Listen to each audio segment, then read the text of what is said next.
Taif का वाक़या। हिस्सा ओल। मक्का में मुश्किलात। नबी करीम मक्का मुकर्रमा में दिन रात लोगों को इस्लाम की दावत देते, मगर कुरैश के सरदार मुसलसल दुश्मनी करते। आप पर जुल्म किया जाता, आपकी बात नहीं मानी जाती। जब कुरैश के जुल्म हद से बढ़ गए तो नबी ने सोचा कि शायद मक्का के अलावा कहीं और लोग इस्लाम कबूल करें। इसलिए अपने अपने चचाजाद भाई ज़ैद बिन हारिसा रज़ी अल्लाह अन्हु के साथ ताइफ का सफ़र किया। हिस्सा दुवम। ताइफ का सफ़र। ताइफ मक्का से तकरीबन 60 मील दूर एक खुशहाल बस्ती थी। वहां के सरदार दौलतमंद और ताकतवर थे।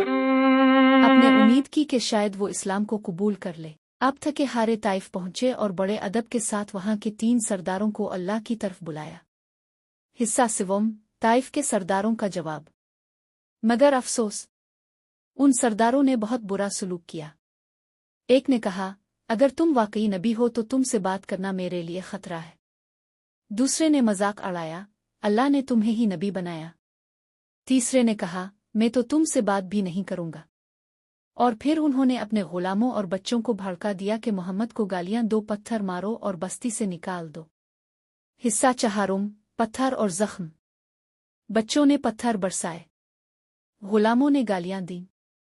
नबी के कदमों से खून बहने लगा। ज़ैद रज़ी अल्लाह अन्हु ने अपनी जान पर खेल कर आपको बचाया, मगर दोनों शदीद जख्मी हो गए। आखिरकार आप एक बाग के करीब आकर बैठ गए। दिल टूटा हुआ था, जिस्म लहूलुहान था, मगर जुबान पर शको नहीं था। हिस्सा पंजुम। दुआ का मंजर। इसी बाग में नबी ने आसमान की तरफ हाथ उठाए और दुआ की, ए अल्लाह, मैं अपनी कमजोरी, बेबसी और लोगों के सामने जिल्लत की शिकायत तेरे ही हुजूर करता हूँ। ए सबसे बढ़कर रहम करने वाले, अगर तो मुझसे नाराज नहीं है तो मुझे किसी की परवाह नहीं। ये अल्फाज इतने दर्दनाक थे कि फरिश्तों को भी रुला दिया। हिस्सा शशम। फरिश्ते की पेशकश।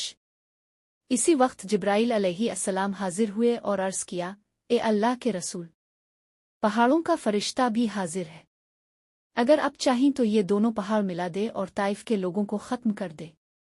मगर रहमत अल्लामीन ने फरमाया, नहीं, मैं उम्मीद रखता हूं कि उनकी नस्ल से कोई ऐसा आएगा जो अल्लाह की इबादत करेगा, इसके साथ किसी को शरीक न करेगा। हिस्सा हफ्तम। इनाम और तसल्ली।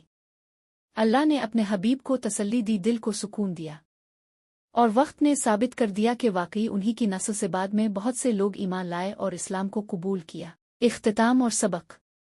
ताइफ का ये वाकया हमें सिखाता है, सबसे सख्त वक्त में भी अल्लाह पर भरोसा रखना चाहिए।